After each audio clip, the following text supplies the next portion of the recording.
Let us never tolerate outrageous conspiracy theories concerning the attacks of September the 11th.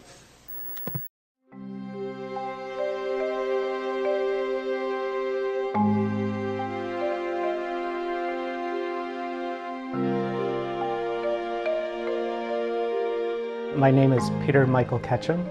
I was born and raised in Wisconsin. I've spent much of my life in the high performance and scientific computing world.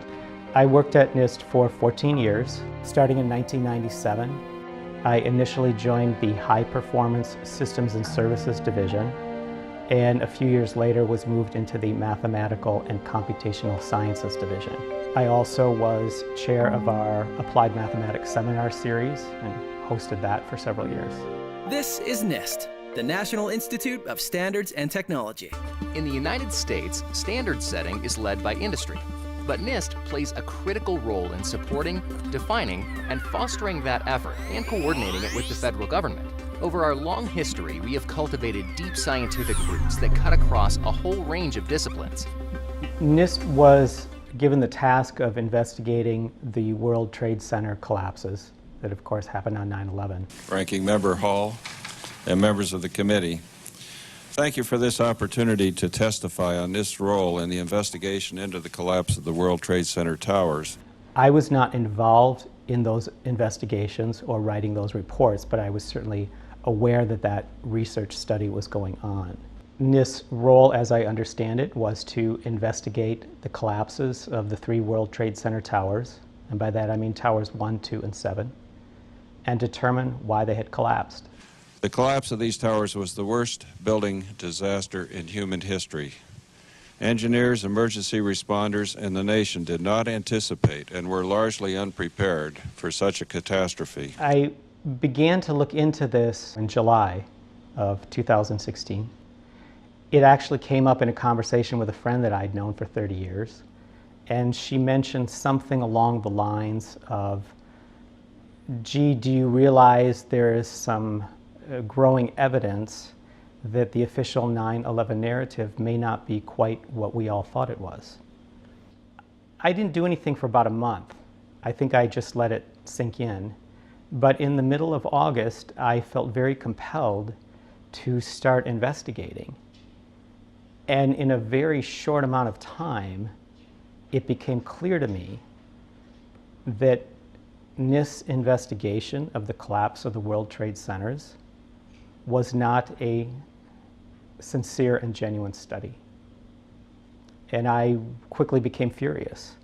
First, I was furious with myself.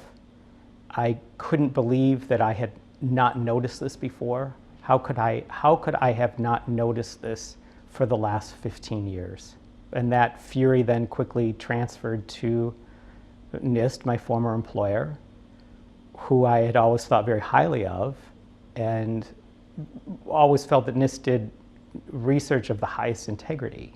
So to see what they had done, what NIST had done with the World Trade Center investigation and report, left me stunned. Good morning. I'm here to summarize the findings from our 3-year study of the collapse of World Trade Center Building 7. Before I tell you what we found, I'd like to tell you what we did not find.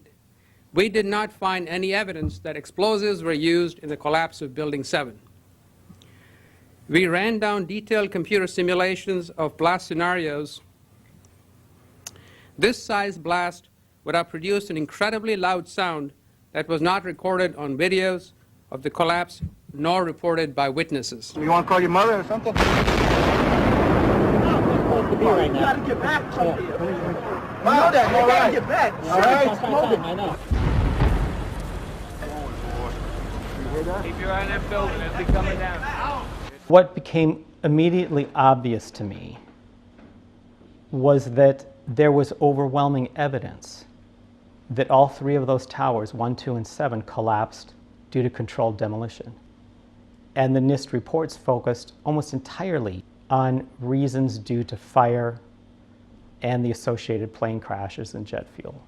What we found was that uncontrolled building fires caused an extraordinary event.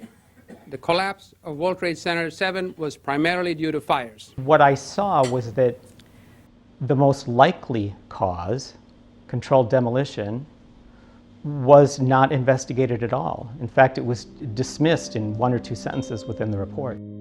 For the third time today, it's reminiscent of those pictures we've all seen too much on television before, when a building was deliberately destroyed by well-placed dynamite to knock it down. I turned in time to see what looked like a skyscraper implosion. It looked like it had been done by a demolition crew. The whole thing just collapsing down on itself.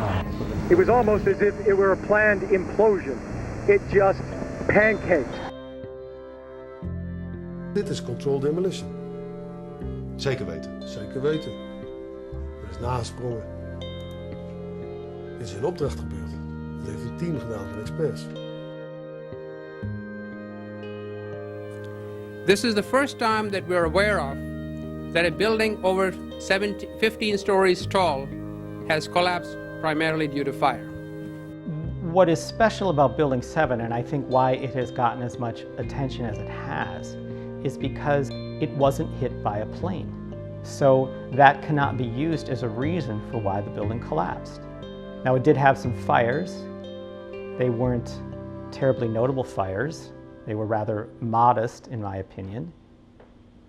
And to complicate matters even more, there was an obvious foreknowledge on the part of some people that seemed to know that this building was going to come down. That building right there, the brown building, the tall one, is number 7 World Trade Center. I've heard several reports from several different officers now that that is the building that is going to go down next. In fact, one officer told me they're just waiting for that to come down at this point. The building is about to blow up. Move it back. Rescue workers pushed people away from the scene. We are walking back. There's a building about to blow up. Now, all these stories are not compatible. You cannot have a heavily built steel frame high-rise collapse due to modest fires. If that were the case, it would be extremely unusual for that to happen. So unusual that you could not possibly predict when or if it was going to happen. At the same time, you have people more or less waiting for it to come down, and in some cases, they had reported it had collapsed before it actually did. We are getting information now that one of the other buildings, Building 7 in the World Trade Center complex, is on fire and has either collapsed or is collapsing. We've got some news just coming in, actually, that the Salomon Brothers building in New York, right in the heart of Manhattan, has also collapsed. There were very few people in the Salomon building when it collapsed. I mean, there were, I suppose, fears of possible further collapses around the area. That's what you would hope, because this whole downtown area behind me has been completely sealed off and evacuated, apart from the emergency workers. That was done by the mayor, Rudy Giuliani. The point is, that building is heavily built. There would be no reason to expect it to come down. Can you confirm it was number 7 that just went in? Yes, sir.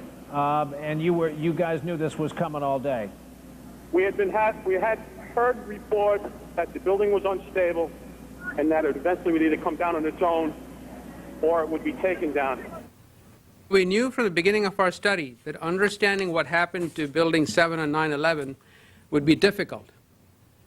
It did not fit any textbook example of that you could readily point to and say, yes, that's why the buildings fell. I believe there is a quote at one point that the NIST investigators said something along the lines they were having trouble getting a handle on why Building 7 had collapsed. NIST is extremely competent. So to have NIST be baffled by the collapse of a building that had only modest fires and exhibits every characteristic of controlled demolition, if they say they were coming up empty-handed and couldn't figure it out, that's not believable. NIST put forward a model for the collapse of Building 7 that appears to me that they were grabbing at straws. Our study has identified thermal expansion as a new phenomenon that can cause the collapse of a structure. For the first time, we have shown that fire can induce a progressive collapse. Now, when I was a kid, and many people today are probably too young for this, but there was a cartoonist called Rube Goldberg. He drew cartoons of these machines that did a very simple thing in an incredibly complex way, and it was meant to be humorous. How does this door opener upper really work? You see, waiter places cat B on pile of dirty dishes A. Now cat B sees mouse C. Of course, this is a stuffed mouse because he must be used for the next waiter. It was meant to spoof the aspect of human nature that sometimes makes things far more complicated than they need to be. And these were called Rube Goldberg machines or Rube Goldberg devices. And sets off bomb G, opening door H very gently. The explanation that is given by NIST for the collapse of Building 7 sounds like a Rube Goldberg device. You could have beams that are here that are restrained from expanding, prevented from expanding because of this column here, for example, and that can buckle. And you see an example of a buckled beam right here. One column slides off of its seat on a few particular floors, and within a matter of moments, there is some chain reaction, like a set of dominoes, that brings the building entirely down. It is possible that you could have a local failure as a result of a connection failing. But the likelihood of that failure dragging the entire building in such a fashion that all the columns would fail at the same time is an impossibility. Impossibility? Yes. And you can see on the screen the column at the very right is column 79. And that's the column that first buckles, causing the floors to come down, followed by a quick succession of failures of adjoining columns. Steel frame buildings don't do that. That doesn't happen. It's just fantasy land. Here's our structural model showing the building collapsing, which matches quite well with the video of the event.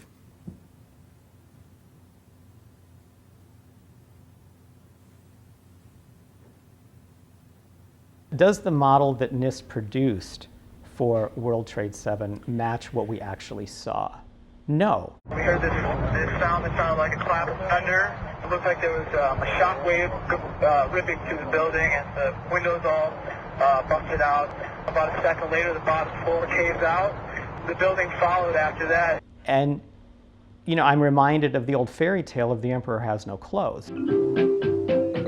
Everyone is watching the emperor go by and is being brainwashed to believe that the emperor has a beautiful set of clothes on when actually he's wearing nothing but underwear. The emperor has no clothes on!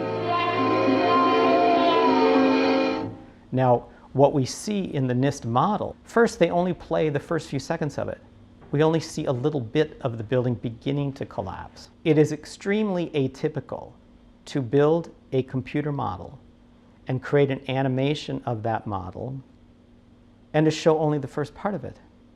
Why not follow through to the end? Where's the end? And what we do see doesn't match what we saw in reality.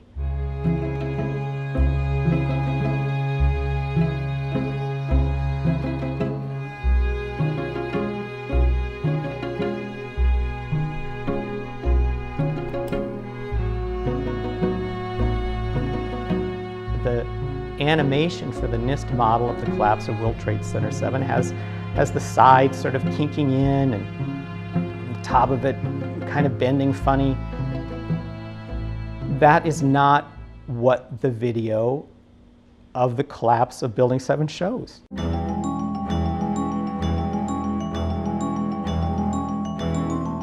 Building 7 came down almost straight down.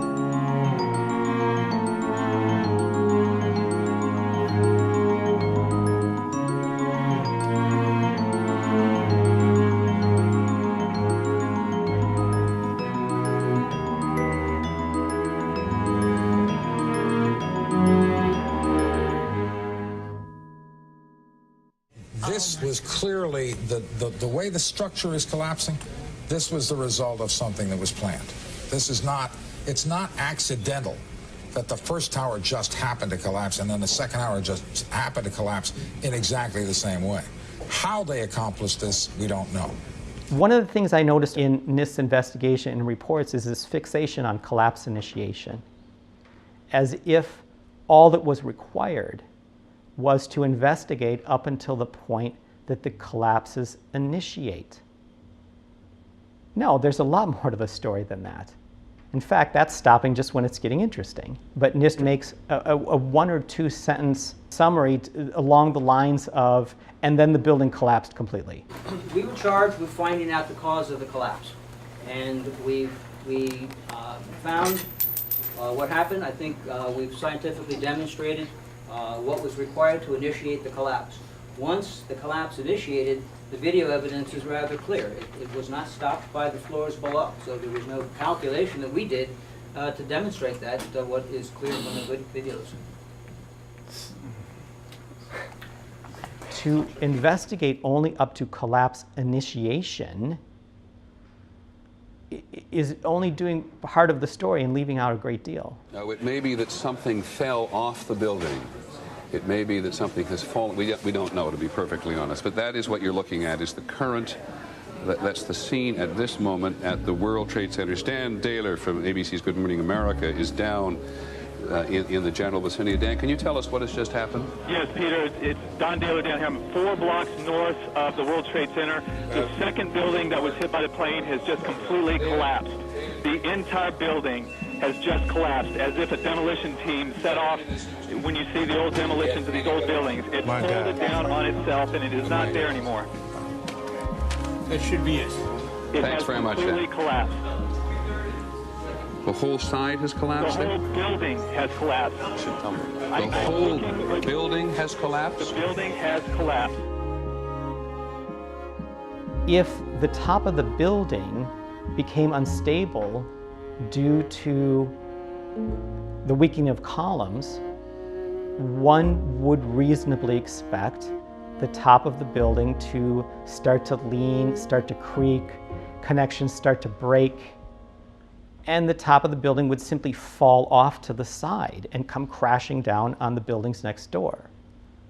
And the rest of the tower would remain. That's what one would expect.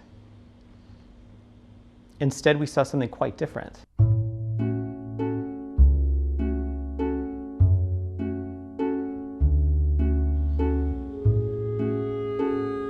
It is not reasonable to think that the weakening of some columns near the impact zone could somehow lead to an entire building collapsing entirely down on itself, symmetrically into its own footprint,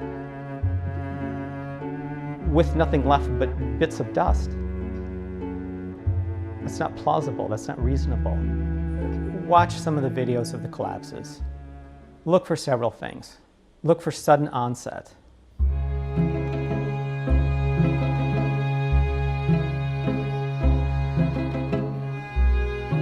When the collapses start, they happen very fast and they complete within 10, 11, 12 seconds. Second, look at the symmetry. These buildings come straight down, or almost straight down.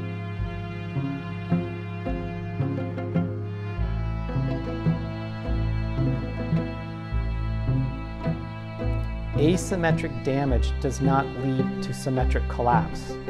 It's very difficult to get something to collapse symmetrically because it is the law of physics that things tend towards chaos. Collapsing symmetrically represents order, very strict order. It is not the nature of physics to gravitate towards order for no reason. It will gravitate towards chaos.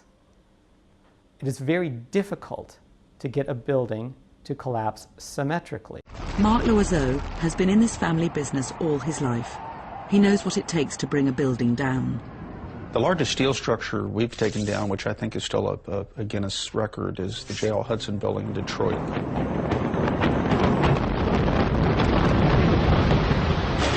It took months to design it. It took months to prepare the structure for the placement of the explosive charges. Months.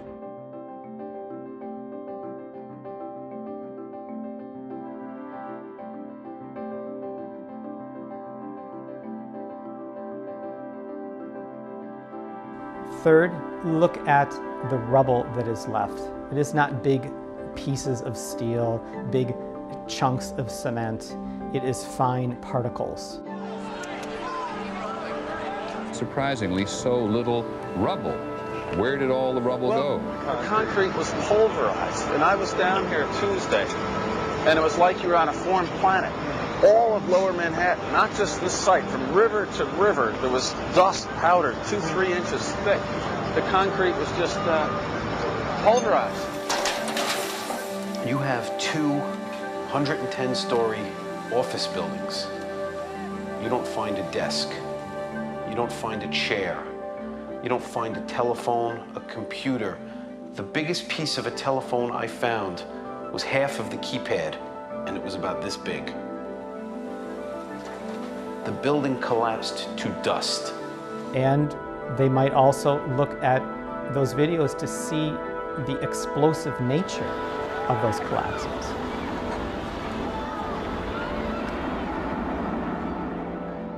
You can see essentially a wave of explosive demolition traveling down the building as it collapses.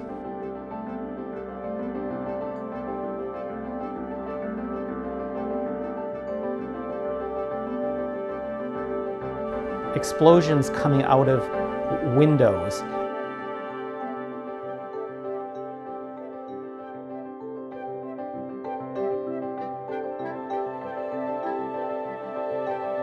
Huge chunks of steel perimeter beams flying hundreds of feet off to the side.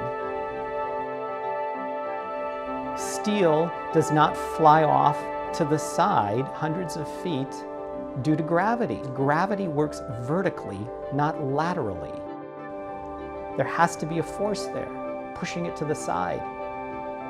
Otherwise, it would just fall down to the ground. It'd be like dropping a ball out of a window. It would just fall straight down.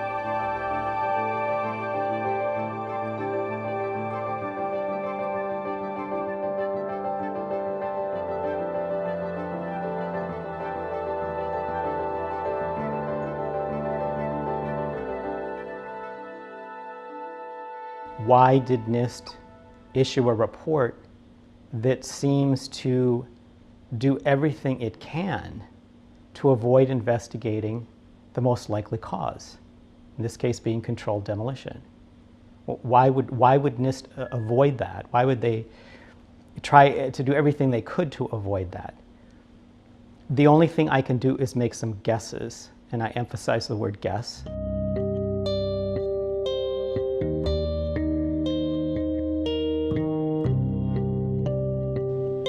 Perhaps they were coerced, perhaps they were pressured. I don't know where that coercion or pressure might have come from, but it is not typical of NIST to do anything short of excellent. NIST is extremely meticulous about their research, and by necessity they need to be. That is what they excel at. This report does not fit that pattern at all. We really have a new kind of progressive collapse that we have discovered. One thing I think to understand is NIST is a really excellent place to work. And for many of the people who work there, this is a really good position and they have a lot to lose. It is not all that hard to begin to pressure people, make offers they can't refuse, coerce them, and depending on the person or people involved, that can be anywhere from very subtle to very overt. The best I can do is speculate that something of that type happened. We conducted this study without bias, without interference from anyone, and dedicated ourselves to do the very best job we could. And in fact, I would suggest that the public should really, at this point, recognize the science is really behind what we have said. Yeah, so why didn't I see it? I think the painful truth is that I was living in blindness and ignorance as to what had actually happened. I didn't give it much thought. I heard the official narrative, and like many people, I believed it. Do you know anything about the cause of the explosions that brought the two buildings down yet? Was it caused by the planes or by something else? We believe that it was caused by the after effects of the planes hitting the buildings. We don't know of an additional explosion after that. And I am ashamed to say that, but that's the truth. Once I took a look at it, it leapt out at me. This was not a case of some subtle differences or subtle discrepancies or differences of scientific opinion that needed further investigation. This was glaring, clear cut. Getting behind a car.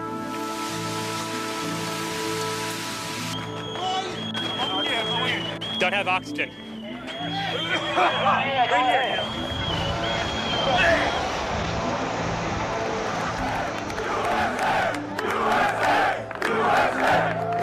I think what has allowed the official story to stand for this long is a combination of several things.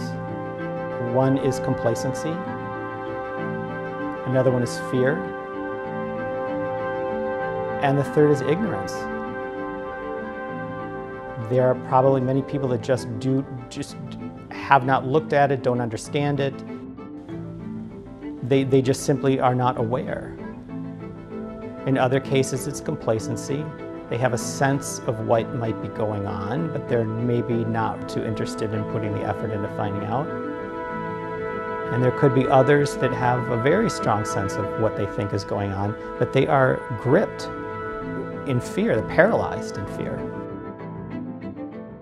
The reason that I have spoken out about this is very simple. I spoke out because I believed it was the right thing to do. I have no other motive. It would be nice at this point if someone who is currently a NIST employee would also speak out, but that is up to each individual there to decide. What I am seeing is that with respect to the World Trade Center collapses, the official narrative is beginning to unravel.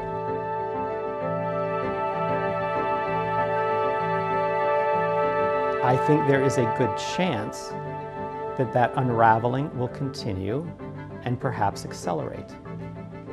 But it could be highly volatile. If it does continue to unravel, I think there could be some very painful revelations that will be very hard for our country to accept. Our war on terror begins with Al-Qaeda, but it does not end there. It will not end until every terrorist group of global reach has been found, stopped, and defeated. And I don't in any way make light of that. It could be very painful. Americans should not expect one battle, but a lengthy campaign, unlike any other we have ever seen. But the wounds of 9/11 have remained unhealed for too long. And they are festering and rotting, and they are infected.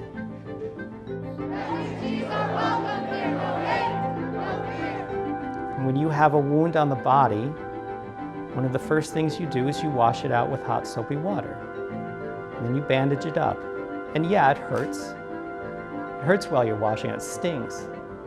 It's a sharp pain, but you get the bandage on and the pain starts to die down, and a few hours pass, it's down to just a soreness. My point is that truth is the hot, sudsy water with which we wash out the wounds of 9/11 so that they can begin true healing.